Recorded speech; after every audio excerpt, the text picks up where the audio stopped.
Well, hey there, everybody. Dr. Lisa Faast here, and I have got a treat for you today. And if you're going to be at the summit, the Pharmacy Profit Summit, you're probably going to fall madly in love with this speaker. You may not think you will, but you will, I promise. And we are going to be talking with Bradley James Davies, who is the professional listener, listener whisperer, all the things like you're like listening, Lisa, like, hey, I'm listening to you now. All right. We're going to be talking about listening because if you think about it, it is core to everything in your life, your business, your relationships. And I don't just mean romantic relationships, your employee relationships, your platonic relationships, relationships with your parents, with your children. I mean, it is just a core skill that nobody ever teaches you. Like nobody teaches you how to be a good listener and a good, human companion to all the people in your world. And that is Bradley's like specialty. Like God put him on this earth for, like this cause. And so I'm excited to bring him along, and I'll let him do like an official little introduction of himself for those of you that may have missed prior episodes with Bradley on. So welcome, Bradley. Thank you so much for joining for this session and for coming to the Pharmacy Profit Summit in March 28th and 29th, sharing with your fabulousness with everybody on site. I super appreciate that. But go ahead and tell a little bit about, your background, who you are, what you do. Well, Lisa, thanks for having me. I'm thrilled to be with y'all soon and thrilled to be with you on this call. Greetings to all the pharmacy badasses out there. I'm excited to spend time with y'all in Dallas. So I am a professional listener, have been for about 5 years now. And I am currently writing my second book, Next Level Listening. And Lisa, I love the subtitle. So, if you don't like it, just lie to me and tell me you love it. It's No, I love absurdly it. long, but I just love it so much. So the subtitle speaks to the fact that listening is the one thing that changes everything. And that's everything meaning your profitability at your pharmacy. And that means everything meaning thriving in your personal relationships too. So here's the subtitle of the book, Next Level Listening: How to Have Better Sex, Make More Money, Repair Your Relationships, Connect with Your Kids, Elevate Your Leadership, Win the Next Election, and Survive the Zombie Apocalypse. I mean, sign me up. Yeah, I'm an under promiser, clearly. Yeah, Um, clearly. and I'll tell you, Lisa, my belief in listening is a personal one. When I think back to my life's journey, the through line and bottom line of every success and failure I had was really hinged upon either me listening well or not listening at all. And so I know we're going to explore a little bit today about how the heck do you know if you're a good listener or not? Well, it was really clear as day to me that I was a lousy listener, but I only realized that in retrospect once I went to Georgetown University to receive my training in listening, because ironically, I went into that program thinking, I'm a pretty darn good listener. I love to help people and wanted to get into this executive coaching space. But in the training, I realized, wow, I had a long way to go. And now what I seek to do, my mission is to speak up for listening, to help folks understand that we're good hearers, but we're not good listeners. And through some really easy to learn strategies, best practices, tips, tricks, tactics, we can level up our listening in huge ways and thereby level up every area of our lives. Yeah, it's kind of it's the foundation. That's what you said. Like it's the one thing that changes everything, which I love that phraseology, and I love your subtitle. Absolutely, Thank you. like Thank you. smashed. Yeah, I love it. Even if you're lying to me right now, I'll take No, it, no, no, girl. no lying, no lying, no lying.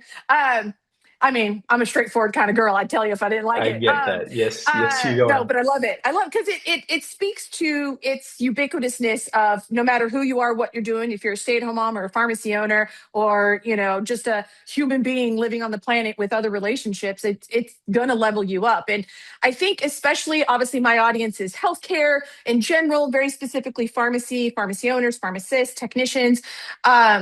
We have this mythology in our head that we're good listeners because we listen to patients and we communicate and those kinds of things. And so that's what I wanted to talk to you about today, because I've teased obviously and talked a lot about you coming to the summit, because I really do think that people are going to leave the summit and I ask them, what's your best session? I think it's going to be yours.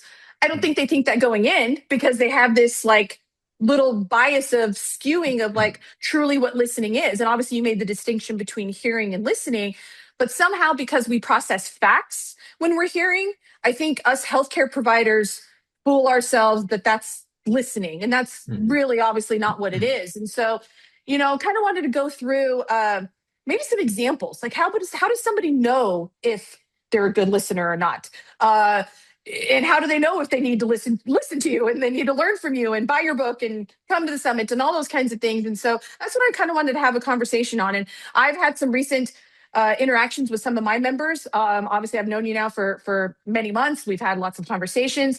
Although you haven't officially trained me, I have tried to absorb what you have said, and so I am trying to become a little more aware of how listening is impacting the situation that my pharmacy members, find themselves in. And it more and more, I am finding that it's probably a listening issue Mhm. and not, some other type of issue. So that's what we're going to be talking about today and just kind of go through it. So you as the listener, viewer, watcher, however you're consuming this, might be able to do a little internal examination and kind of say, hey, that might be something I need to get better at.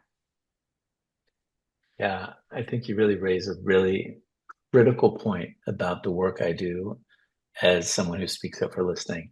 And that is the fact that most of humanity think they're pretty good listeners. It's kind of like driving. If you're out on the highway, everyone thinks they're the good driver and everyone else is the lousy driver. And so I'll offer this research study, and I think your listeners will find it fascinating. And I call it the listening lie. And the listening lie is a lie we tell ourselves. So a survey was done across a bunch of Fortune 500 companies, thousands of employees. And the survey was about a bunch of different stuff.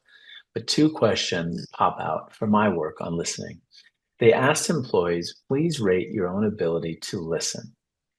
And 74.8% of respondents rated themselves as average to above average listeners. So about 75% said, I'm pretty gosh darn good at listening. The next question they were asked, rate your colleagues on their ability to listen. And only 12.1% rated their colleagues as average to above average listeners. So I just invite your listeners to let those stats sink in for a second. 75% of us think we're pretty gosh darn good at listening, and only 12% agree. And even if your listeners are scientists, so they can be critical of data and all that. So even if we say 50% of us think we're really good listeners, and if we multiply that 12.1, let's say by two, we make it 25%. Still, half of humanity is walking around the planet thinking, I got this, and only a quarter agree. So if I put meat on the bone for your pharmacy owners, what if only 12.1% of the people who frequent your pharmacy every day feel truly listened to? They're coming to you in a fragile place. It might be a head cold, it might be a recent diagnosis with something very serious. And they're walking out the door of your pharmacy, only 1 in 10 is feeling listened to. Talk about a silent tax of not listening well. And that's at the heart of my work. If we can level that up, I mean, my gosh, how does that translate to not just profits in your pharmacy, but thriving in your relationships with your kids, your loved ones, etc. So I'll start there just with that statistic and that silent tax on listening. I'd love to hear your response and how that lands with you. I mean, honestly, I got like little goosebumps because once you see the data, like you said, we're scientists. Most of us are pharmacists. It provides clarity when people are using their gut, and we know many times your gut can be right, and then many times your gut can be way wrong. And this is one of those areas because listening, is equated to hearing, and hearing is a biological thing. It's like saying I'm good at blinking. It's like we don't think about blinking, but it's a skill. There's a skill behind it that you can, train your brain. And how sad. I would think that 99.99% of the people in my world are in pharmacy to help their patients. That's their goal. Yes, we also want to make money. We want to stay in business and have a life, but the driving force is to help our patients. And so when I think about that, and you were saying 12%, and 12% of my patients are leaving thinking maybe they weren't really listened to. The pharmacist just asked the question, answered the question probably the same way he answers it Mhm. 20 other times for other people. And gosh, that just kind of breaks my heart because that's obviously not what most of us want. And obviously I'm focused on, profit and pharmacy business and all that, but um, how much, yes, it's going to equate to profit, but I think about the other things that pharmacy owners are dealing with, stress and lack of sleep Mhm. and pissed off employees and all these other kinds of things. It's like they might be able to handle the craziness in our industry if all that other stuff was, the baggage was like not coming along. And so not only did my heart break for customers and patients leaving with that feeling, but their employees, their family members, everybody else in their sphere. And it makes me want to help people get better, which is why, you're here, why you're coming to the summit, Totally. because even if you just double that, right? If you just double that, your effectiveness, and you get it to 25%, like, man, the impact that could have is huge. And then, obviously the people at the summits are getting training from you, but then you start to trickle down the training to, your technicians, your staff pharmacists, your managers, your, marketer, going out and talking to doctors. Like you start getting everybody leveled up. And even if they only level up, that same 12 to 25%, you multiply that by multiple people and all of a sudden your business is like 300% better. It's just like it's one of those things. And so it kind of made me heartbreak a little bit that people are leaving that way.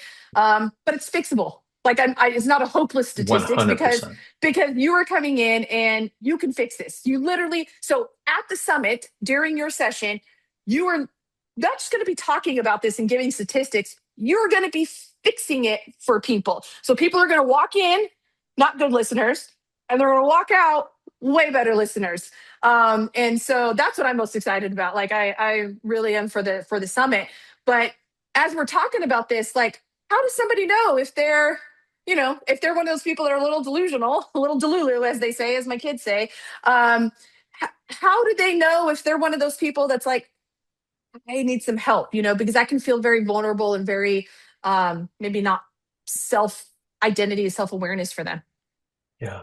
I have to pause and just say that I'm going to use a little Delulu going forward for sure. That's going to be part of my You can deal. take it. You can take it. So there are a few telltale signs to know you are not a good listener. Just a friendly reminder that we are wired to hear well. We are not wired to listen well from an evolutionary standpoint.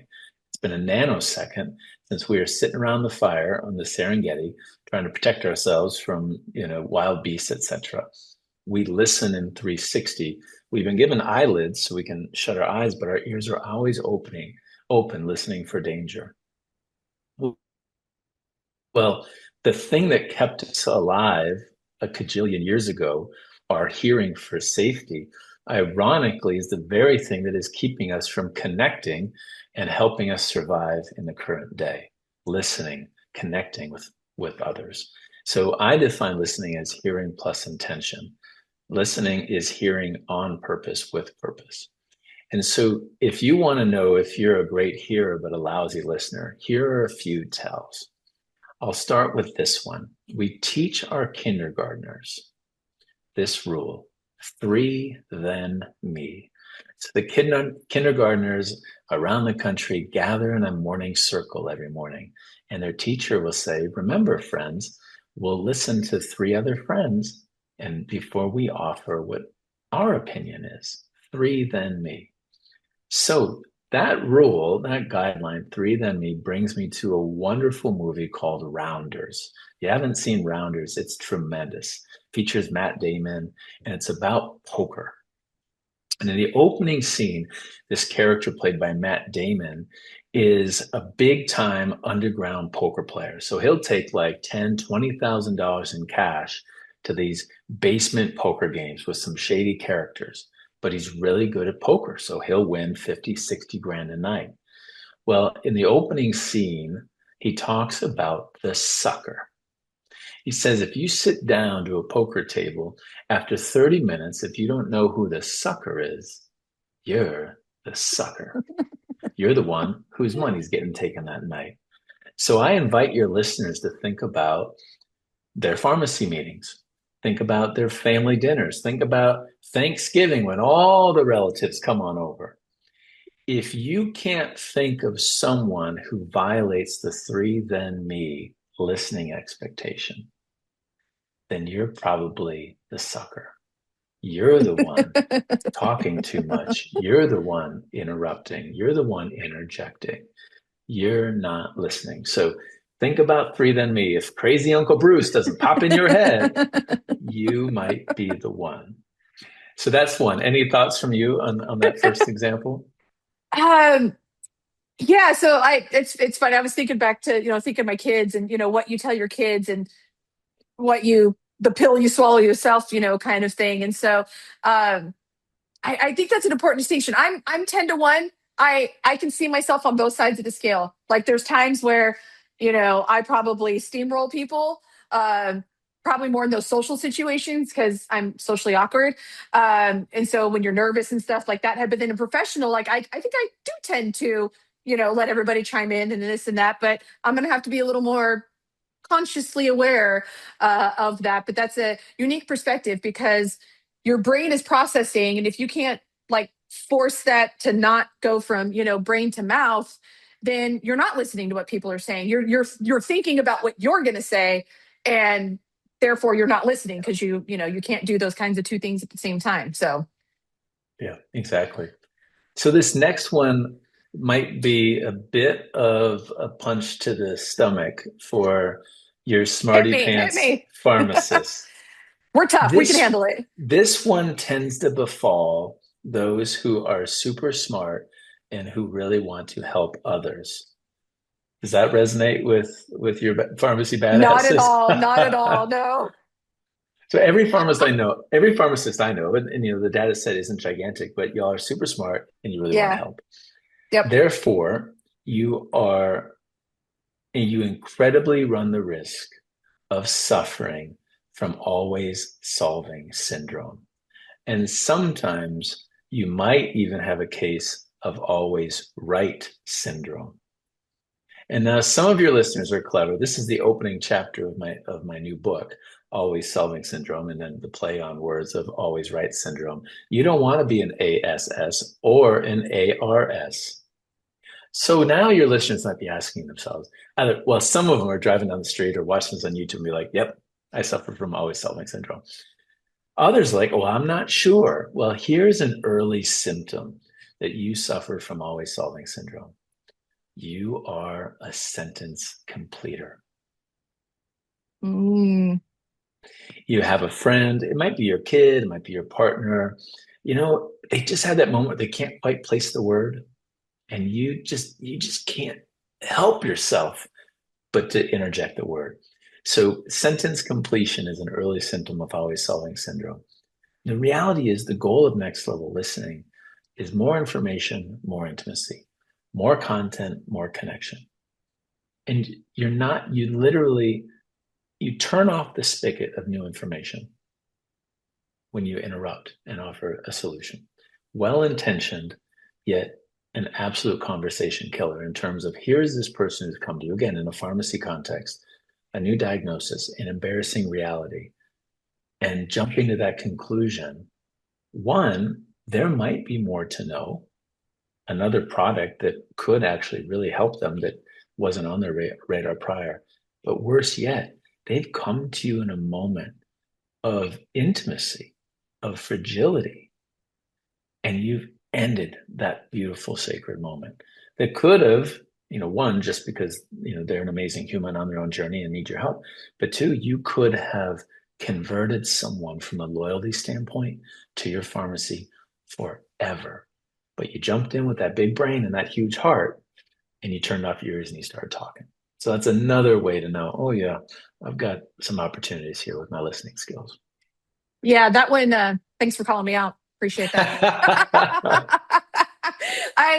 Maybe not so much the complete the sentence, but definitely I am an ASS. I think I wear it on my shirt. Maybe that's why it's on there is that is definitely me by far. And I kind of always thought that came from a place of trying to be efficient and maybe a little impatient, being busy got stuff to do. Um, but I can definitely see where that completely stops the listening process. That completely, um, it stops their thinking, so that you interrupted their thoughts and wherever they were going. So, like you said, you're never going to discover like what came next. Completely see how that's a complete disruptor. I can see how it could really alienate employees. You're trying to have a Big time. conversation. They're finally got the nerve to voice their opinion, and they're maybe struggling a little bit, and you think you know where they're going, with it, and you hop in, and they're like, well, yeah, that's it, and then they kind of shut back down. I can see that happening a lot with in our space. So, What I like to offer folks is that the goal is not solving the problem. The goal is connecting with the person. As you connect with the person, they will likely solve their problem, and or you'll then have more information to really authentically help them with it. But we're busy and we do want to help. And a lot of times we are right. Like, here's a solution. But I liken it to watching your little kindergartner learn how to tie their shoes. They needed time to struggle with it. So in an employee boss context, yeah, you could solve the problem pretty quickly. Yet you're going to absolutely cripple your employees' growth as a result. And that only brings you more work down the road. So to be yep. patient, not step in with I solutions is huge. Man, that just gave me some more like tingles because that was verbatim a summary of just my call with one of my inner circle members this morning.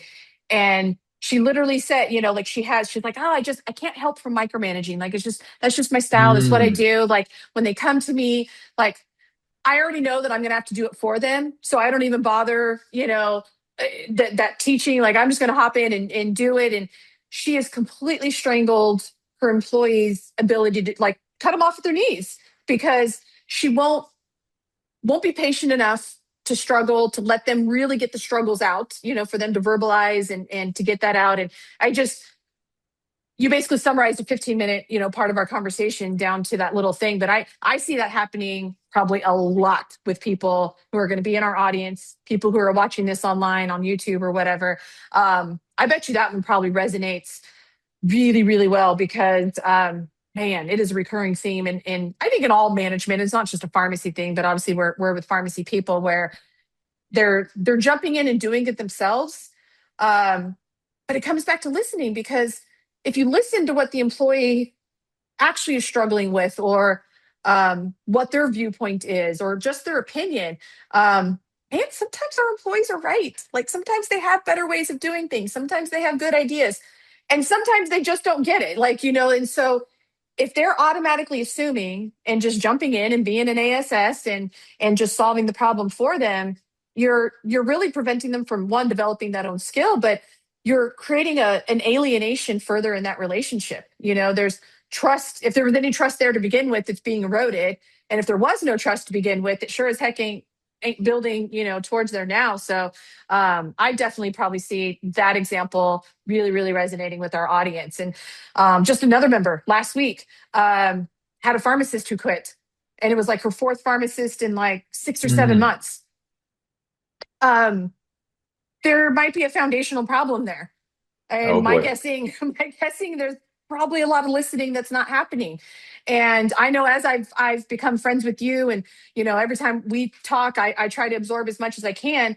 I'm finding more and more in my conversations with members, it's all leading back to listening. Like it really is the how you started off. It's the one thing that'll change everything. I am becoming just because my awareness has increased. I am now catching on to the pattern that it's a listening problem, not a leadership Mm, skill, not a leadership problem. If they actually, some of these people, like you said, they're smart, they're professionals, they have a lot of skill set. If they just listened, they could probably lead the team through where they need to go, but they're cutting them off before they're ASSing. They're jumping in and solving instead of actually listening for what's happening. So that's that's where my thoughts went. and one of the easiest solves for someone who suffers from always solving syndrome is to embrace a commitment not to interrupt. Easier said than done, but to go into any conversation with just a fundamental commitment, I will not interrupt. It's incredible what happens. I'm old school. I'm period double space. I know some people are like period single space. That doesn't God, make we any cannot sense be to me. friends anymore. We can't be I'm friends sorry. anymore. Wait, what about the Oxford comma? Where do you fall on that? uh, you know, no such thing as too many commas. Like Okay, bad nice. things can happen with too little commas. We can eat our Agreed. grandmas. But too many commas, generally nothing bad's gonna happen. So Here's one thing you'll like about period double space. If you literally are thinking about any conversation, a loved one, client, an employee, if you think period double space, don't fall victim to the comma, don't fall victim to the semicolon. You're listening and you will not speak again until you hear a period double space. And in that, really, 1.1 seconds, an amazing thing happens. Almost always, they start sharing more. And we're deeply uncomfortable culturally with silence. Truly, I mean, some of the research I go into the book is that Western cultures can only tolerate silence for zero point 0.8 seconds. Zero point 0.8 seconds. Holy moly. So if you can literally embrace period double space, just wait. There's more coming. Because whether, again, it's a client, a customer, a patient, a loved one, whatever, what they initially present very rarely is the heart of the matter. There's more there. There's more in their soul for them to share. And so, again, if we can embrace just don't interrupt, do all you can not to interrupt. And again, the thing I love about the title of my book is this is next level listening. Wherever you are, there's an opportunity for you to level up slightly. The ROI on that personal level up is gigantic. So, some of your listeners today, I would just challenge you, hey, go home, go to work, try not to interrupt today and see how your conversations unfold as a result. And I think there will be an incredible yield. Incredible. I'm gonna take that challenge. I will say I think I am better with my kids being patient and listening than I am in other areas of my life. So I don't know if that's normal or I'm weird, but just as you're saying that, I'm imagining different scenarios. So I'm gonna take that challenge, and I'll update you when you're in Dallas in a month Nice. of how that challenge went. Hey, I know we're short on time, but I want to offer your listeners just this one other tell that you probably have an opportunity to level up your listening. And that's in the area of high quality questions. So I believe that the quality of the questions we ask of ourselves and others is in direct proportion to the quality of the lives we live. So, one, a next level listener tries to begin to pivot away from making statements to offering questions. Really, a tell to think, hey, I have an opportunity to level up my listening is what kind of questions are you asking? So, let me offer you some question kryptonite. Number one, long preamble. And again, for folks who want to help others, we oftentimes go into long preamble land because we want to empathize with the person who's been so kind to share with us their struggle. Oh, Lisa, I remember a time that da da da da, and I struggled and da da da da da da da da da da. And before you know it, you're 2 to 3 minutes down a road, and the person who's brought a challenge to you hasn't even had a chance to share. So, question kryptonite one, you're likely a long preambler. Number two, closed-ended or multiple choice questions. We do this a lot of times with kids. Hey, Billy, what's your favorite color? Is it blue? Is it green? Is it yellow? And lo and behold, Billy chooses blue, green, or yellow, the ones offered to him. I can only imagine this is at play in pharmacy, right? What symptoms are you experiencing? Is it this? Is it this? Is it this? And we might miss out on some really critical information. So making questions multiple choice or close-ended. I talk to parents all the time that complain, oh, my teenager Billy won't talk to me. Well, what kind of questions do you ask him? If you say, was your day good? And he says, yeah, don't be angry at him for answering the question that was offered. So that's another question kryptonite or multiple choice questions or close-ended questions. And then last, and we all fall victim to this, it's question stacking. Question kryptonite is asking multiple questions at one time. Again, I'll bring it back to kids. We pick our kids up from school and we say, how'd the math test go? What was for lunch? Did Mr. Smith return your paper and was Billy nice to you? It's like, it's like question after question after question, one question at a time. So if you fall victim to any of those question kryptonite tells, you likely have an opportunity to level up your listening as well. Yeah, I think you called out a lot of us. So come to the conference. Come to the conference. I guarantee you're going to walk out with tips, tricks, strategies, best practices. Truly, you're going to level up every area of your life in just 90 minutes together. And we're going to have a ton of fun. We're going to do a bunch of hands-on stuff and we're going to laugh and do all the things. But I love what I get to do in speaking up for listening because I know every participant leaves with the tools to level up every area of their lives. And this isn't because I'm anything special. It's the power of listening. And we just haven't given listening enough airtime in our culture. And I believe that time is now. I can't wait. I'm so looking forward to your session. Obviously, I always, I know who's speaking and I know the content. So I always get the preview. But man, I can't wait to sit in and actually, usually I kind of sit off to the side by the production table. I'm gonna be sitting in a chair like in front of you and like making sure I do all the things that you're gonna have everybody do because I'm so looking forward to this. So if you don't have your ticket to the Pharmacy Profit Summit, get it now. We're about a month away from there. It's March 28th and 29th in Dallas. Easy to fly in, easy to fly out. It's a Saturday, Sunday. So for those of you who, you're the pharmacist, you're the owner, you're the tech, you're the marketing dude, leave after the close on Friday night, 2 airports in Dallas, go back Sunday night, spend as little time away from the pharmacy. But I guarantee you this summit is going to rock your world. And Bradley's session is going to level up every part of your life. It's not just about your profit, although yes, it will. It is about every part of your life, and you will not regret taking that time out of your day. I know it's tough to get away. I've got kids and life and stuff too, but man, this is one that it's like an investment in your future for forevermore, and your life will change after this. I promise. So thank you, Bradley. Can't wait to see you in Dallas, and thank you so much for sharing and get going on that book because I'm looking forward to it. I will. Likewise. Thanks a lot for having me, Lisa. Thank you.